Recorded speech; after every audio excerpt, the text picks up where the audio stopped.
ಕರ್ನಾಟಕದ ಜನತೆಗೆ ಟಿವಿ4 ಕನ್ನಡ ಸುದ್ದಿವಾಹಿನಿಗೆ ಸ್ವಾಗತ. ನಾನು ಸಂಗೀತ ಭಟ್. ಇದೀಗ ಹೆಡ್ಲೈನ್ಸ್.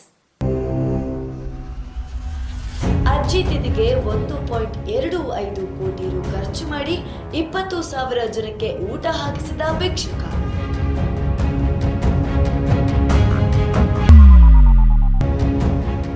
ಅರ್ಹರಿಗೆ ಯಾವುದೇ ಕಾರಣಕ್ಕೂ ಬಿಪಿಎಲ್ ಕಾರ್ಡ್ ತಪ್ಪಬಾರದು.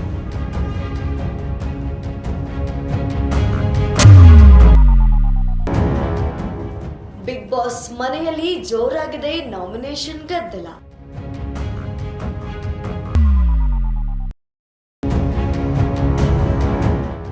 ಬಂಡೆಪಾಳ್ಯದಲ್ಲಿ ಒತ್ತುವರಿ ಕಾರ್ಯಾಚರಣೆ ನಡೆಸಿ.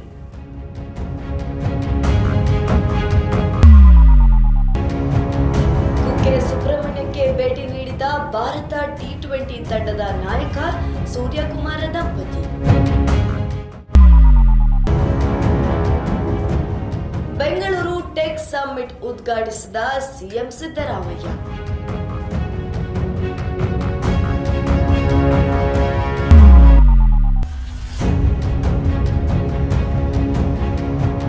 ರಾಷ್ಟ್ರೀಯ ಐಕ್ಯತಾ ಸಪ್ತಾಹದ ಪ್ರಮಾಣ ವಚನ ಬೋಧಿಸಿದ ಸಿಎಂ.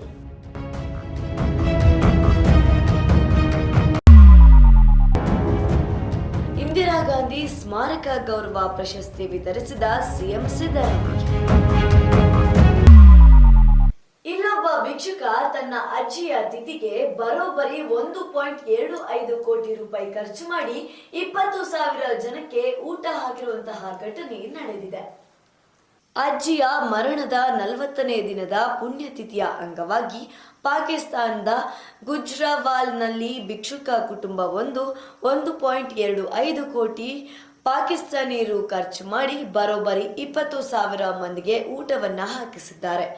ಈ ಕುರಿತಾದ ವಿಡಿಯೋ ಸಾಮಾಜಿಕ ಜಾಲತಾಣದಲ್ಲಿ ಹಂಚಿಕೊಳ್ಳಲಾಗಿದೆ.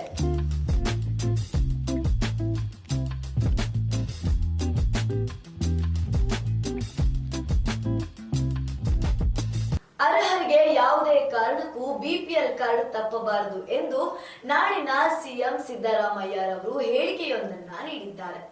ಯಾವುದೇ ಕಾರಣಕ್ಕೂ ಅರ್ಹರಿಗೆ ಬಿಪಿಎಲ್ ಕಾರ್ಡ್ ತಪ್ಪಬಾರದು. ಒಂದು ವೇಳೆ ಒಂದಿಬ್ಬರು ಅನರ್ಹರು ಸೇರಿಕೊಂಡರೂ ಪರವಾಗಿಲ್ಲ, ಅರ್ಹರಿಗೆ ತಪ್ಪಬಾರದು ಎಂದು ಮುಖ್ಯಮಂತ್ರಿ ಸಿದ್ದರಾಮಯ್ಯ ಹೇಳಿದ್ದಾರೆ. ಸೋಮವಾರ ನಗರದ ವಿಧಾನಸೌಧದಲ್ಲಿ ಮಾತನಾಡಿದ ಸಿಎಂ ಸಿದ್ದರಾಮಯ್ಯ, ಯಾರಾದರೂ ಬಿಪಿಎಲ್ನವರು ಇದ್ದರೆ ಅರ್ಜಿ ಹಾಕಿ, ಅಂತಹವರಿಗೆ ಮತ್ತೆ ಕಾರ್ಡ್ ಕೊಡುತ್ತೇವೆ.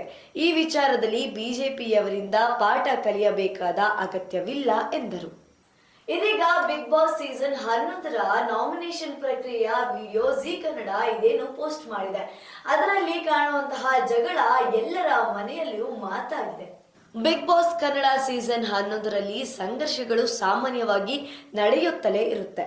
ಈ ವಾರ ಮನೆಯಿಂದ ಹೊರ ಹೋಗಲು ಸ್ಪರ್ಧಿಗಳನ್ನು ನಾಮಿನೇಟ್ ಮಾಡುವ ಪ್ರಕ್ರಿಯೆಯು ಎಲ್ಲರ ಮುಂದೆ ನಡೆಯುತ್ತಿದೆ. ಬೆದರು ಬೊಂಬೆಯೊಂದನ್ನ ನಿಲ್ಲಿಸಿ ಅದಕ್ಕೆ ಮಣ್ಣಿನ ಮಡಿಕೆಯನ್ನು ತಲೆಯಂತೆ ಹಾಕಿ ಸ್ಪರ್ಧಿಗಳ ಹೆಸರು ಹೇಳಿ ಮಡಿಕೆಯನ್ನ ಒಡೆಯುವ ಮೂಲಕ ನಾಮಿನೇಷನ್ ಮಾಡುವಂತೆ ಬಿಗ್ ಬಾಸ್ ಸೂಚಿಸಿದ್ದಾರೆ. ಇದರಲ್ಲಿ ಹನುಮಂತು ಧರ್ಮರಾಜ್ ಮಡಿಕೆ ಒಡೆದರೆ ಭವ್ಯ ಹನುಮಂತನ ಮಡಿಕೆ ಒಡೆದಿದ್ದಾರೆ. ಬಂಡೆಪಾಳ್ಯದಲ್ಲಿ ಒತ್ತುವರಿ ಕಾರ್ಯಾಚರಣೆ ನಡೆಸಿ ಎಂದು ತುಷಾರ್ ಗಿರಿನಾಥ್ ಮಾಧ್ಯಮದವರ ಮುಂದೆ ಹೇಳಿಕೆಯೊಂದನ್ನ ನೀಡಿದ್ದಾರೆ. ಹೊಂಗಸಂದ್ರ ಬಂಡೆಪಾಳ್ಯದಲ್ಲಿ ಸುಮಾರು 9 ಎಕರೆ ಪಾಲಿಕೆ ಜಾಗವನ್ನು ಒತ್ತುವರಿ ಮಾಡಿಕೊಂಡಿದ್ದು, ಅದನ್ನು ತೆರವುಗೊಳಿಸಲು ಕೇಳಿದ ಪ್ರಶ್ನೆಗೆ ಈ ಸ್ಥಳದಲ್ಲಿ ಎಷ್ಟು ಮಂದಿಗೆ ಹಕ್ಕುಪತ್ರ ವಿತರಣೆ ಮಾಡಲಾಗಿದೆ ಎಂಬುದನ್ನ ಪರಿಶೀಲನೆ ನಡೆಸಲಾಗುತ್ತದೆ. ನಂತರ ಸ್ಥಳ ಗುರುತಿಸಿ ಅದನ್ನು ತೆರವುಗೊಳಿಸಿ ಫೆನ್ಸಿಂಗ್ ಮಾಡಲು ಸೂಕ್ತ ಕ್ರಮಗಳನ್ನು ಕೈಗೊಳ್ಳಲು ಜಂಟಿ ಆಯುಕ್ತರಿಗೆ ಸೂಚನೆ ನೀಡಲಾಯಿತು. ಇಂದು ಬಂಡೆಪಾಳ್ಯದಲ್ಲಿ ತುಷಾರ್ ಗಿರಿನಾಥ್ ತಿಳಿಸಿದರು. ಅದು ತಕ್ಷಣ ಕೂಡ ಕ್ರಮ ಕೈಗೊಂಡಿದ್ದು ಇಮಿಡಿಯೇಟ್ಲಿ ಮಾಡ್ತಾರೆ. ಇವತ್ತು ಕೆಲವು ಡಿಸೆಂಟಿಂಗ್ ಕೆಲಸಗಳನ್ನು ಸೆಕ್ಟರ್ 6ನಲ್ಲಿ ಇಮಿಡಿಯೇಟ್ಲಿ ಪ್ರಾರಂಭ ಮಾಡಬೇಕು ಮತ್ತು RIಗೆ ಅದು ರೋಡ್ ಇನ್ಫ್ರಾಸ್ಟ್ರಕ್ಚರ್ ಕೂಡ ಮೇನ್ ರೋಡ್ ಬರುತ್ತೆ, ಅದನ್ನು ಕೂಡ ಕೆಲಸ ಸ್ಟಾರ್ಟ್ ಮಾಡ್ತಾರೆ ಇವತ್ತು. ಮತ್ತು ನಮ್ಮ ಡಿಸೆಂಟಿಂಗ್ ಕೂಡ ಕೆಲಸ ಸ್ಟಾರ್ಟ್ ಮಾಡ್ತಾರೆ. ಮತ್ತಷ್ಟು ರೋಚಕ ಸುದ್ದಿಗಳನ್ನ ವೀಕ್ಷಿಸೋಣ ಸಣ್ಣದೊಂದು ವಿರಾಮದ ನಂತರ.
ಸುದ್ದಿವಾಹಿನಿಗೆ ಮತ್ತೆ ಸ್ವಾಗತ. ಕುಕ್ಕೆ ಸುಬ್ರಹ್ಮಣ್ಯ ದೇವಸ್ಥಾನಕ್ಕೆ ನಿನ್ನೆ ಭಾರತ T20 ತಂಡದ ನಾಯಕ ಸೂರ್ಯಕುಮಾರ್ ದಂಪತಿ ಭೇಟಿ ನೀಡಿದ್ದಾರೆ. ಭಾರತ T20 ತಂಡದ ನಾಯಕ ಸೂರ್ಯಕುಮಾರ್ ಯಾದವ್ ಪತ್ನಿ ದೇವಿಕಾ ಶೆಟ್ಟಿ ಜೊತೆಗೂಡಿ ಇಂದು ಕುಕ್ಕೆ ಸುಬ್ರಹ್ಮಣ್ಯ ಕ್ಷೇತ್ರಕ್ಕೆ ಭೇಟಿ ನೀಡಿದರು. ಆಶ್ಲೇಷ ಬಲಿ ಪೂಜೆ, ಮಹಾಪೂಜೆ ಹಾಗೂ ಅಭಿಷೇಕ ನೆರವೇರಿಸಿ ಶ್ರೀ ದೇವರ ದರ್ಶನ ಪಡೆದರು. ಪ್ರಾರ್ಥನೆ ಸಲ್ಲಿಸಿ ಪ್ರಸಾದವನ್ನ ಸ್ವೀಕರಿಸಿದರು. ದೇವಾಲಯದ ವತಿಯಿಂದ ಸೂರ್ಯಕುಮಾರ್ ದಂಪತಿಯನ್ನು ಬರಮಾಡಿಕೊಳ್ಳಲಾಯಿತು. ದಕ್ಷಿಣ ಆಫ್ರಿಕಾದಲ್ಲಿ ನಡೆದಿದ್ದ T20 ಸರಣಿಯನ್ನು ಗೆದ್ದ ಬಳಿಕ ತವರಿಗೆ ಮರಳಿದ ಸೂರ್ಯಕುಮಾರ್ ಪತ್ನಿ ಜೊತೆ ಸುಬ್ರಹ್ಮಣ್ಯ ಭೇಟಿ ನಡೆಸಿದರು. ಬೆಂಗಳೂರಿನ ಟಿಕ್ ಸಮ್ಮಿಟ್ ಉದ್ಘಾಟನೆಯನ್ನು ನಿನ್ನೆ ಸಿಎಂ ಸಿದ್ದರಾಮಯ್ಯರವರು ನಡೆಸಿದ್ದಾರೆ. ನಗರದ ಅರಮನೆ ಮೈದಾನದಲ್ಲಿ ಮಂಗಳವಾರ ನಡೆದ 27ನೇ ಆವೃತ್ತಿಯ ಬೆಂಗಳೂರು ಟೆಕ್ ಸಮ್ಮಿಟ್ 2024 ಅನ್ನು ಸಿಎಂ ಸಿದ್ದರಾಮಯ್ಯ ಉದ್ಘಾಟಿಸಿದ್ದಾರೆ. ಇದೇ ವೇಳೆ ಸಿಎಂ ನಿಪುಣ ಕರ್ನಾಟಕ ಯೋಜನೆಯನ್ನು ಲೋಕಾರ್ಪಣೆ ಮಾಡಿ ನವೋದ್ಯಮ ಸಾಧಕರನ್ನು ಸನ್ಮಾನಿಸಿದರು. ಕಾರ್ಯಕ್ರಮದಲ್ಲಿ ಸಚಿವರಾದ ಪ್ರಿಯಾಂಕ್ ಖರ್ಗೆ, ಡಾಕ್ಟರ್ ಶರಣ್ ಪ್ರಕಾಶ್ ಪಾಟೀಲ್, ಶಾಸಕರಾದ ಕಿಯೋನೆಕ್ಸಿ ಅಧ್ಯಕ್ಷ ಶರತ್ ಬಚ್ಚೇಗೌಡ, ಗಣೇಶ್ ಹುಕ್ಕೇರಿ, ರಿಜ್ವಾನ್ ಆಶಾದ್, ರಾಜೇಗೌಡ, ಪ್ರಕಾಶ್ ಕೋಳಿವಾಡ ಇತರರು ಉಪಸ್ಥಿತರಿದ್ದರು. ನಿನ್ನೆ ರಾಷ್ಟ್ರೀಯ ಐಕ್ಯತಾ ಸಪ್ತಾಹದ ಪ್ರಮಾಣ ವಚನವನ್ನ ಸಿಎಂ ಸಿದ್ದರಾಮಯ್ಯರವರು ಬೋಧಿಸಿದರು. ರಾಷ್ಟ್ರೀಯ ಐಕ್ಯತಾ ಸಪ್ತಾಹದ ಅಂಗವಾಗಿ ವಿಧಾನಸೌಧದ ಸಮ್ಮೇಳನ ಸಭಾಂಗಣದಲ್ಲಿ ಮಂಗಳವಾರ ಮುಖ್ಯಮಂತ್ರಿ ಸಿದ್ದರಾಮಯ್ಯ ಅವರು ಸಚಿವಾಲಯದ ಅಧಿಕಾರಿಗಳು ಮತ್ತು ನೌಕರರಿಗೆ ರಾಷ್ಟ್ರೀಯ ಐಕ್ಯತಾ ಸಪ್ತಾಹದ ಪ್ರಮಾಣ ವಚನ ಬೋಧಿಸಿದರು. ಈ ಸಂದರ್ಭದಲ್ಲಿ ಉಪಮುಖ್ಯಮಂತ್ರಿ ಡಿಕೆ ಶಿವಕುಮಾರ್, ಸರ್ಕಾರದ ಮುಖ್ಯ ಕಾರ್ಯದರ್ಶಿ ಡಾಕ್ಟರ್ ಶಾಲಿನಿ ರಜನೀಶ್ ಸೇರಿದಂತೆ ಇತರ ಗಣ್ಯರು ಉಪಸ್ಥಿತರಿದ್ದರು. ರಾಷ್ಟ್ರೀಯ ಐಕ್ಯತಾ ಪ್ರಮಾಣ ವಚನ. ರಾಷ್ಟ್ರದ ಸ್ವಾತಂತ್ರ್ಯ ಹಾಗೂ ಐಕ್ಯತೆಯನ್ನು ಸಂರಕ್ಷಿಸಲು ಮತ್ತು ಬಲಪಡಿಸಲು ಅರ್ಪಣಾ ಮನೋಭಾವದಿಂದ ಕೆಲಸ ಮಾಡುತ್ತೇನೆಂದು ನಾನು ಶ್ರದ್ಧಾಪೂರ್ವಕವಾಗಿ ಪ್ರಮಾಣ ಮಾಡುತ್ತೇನೆ. ಅಲ್ಲದೆ ನಾನು ಎಂದಿಗೂ ಹಿಂಸಾಚಾರದಲ್ಲಿ ತೊಡಗುವುದಿಲ್ಲವೆಂದು ಮತ್ತು ಮತ, ಭಾಷೆ, ಪ್ರದೇಶ ಅಥವಾ ಇತರ ರಾಜಕೀಯ ಅಥವಾ ಆರ್ಥಿಕ ಕುಂದುಕೊರತೆಗಳ ಬಗೆಗಿನ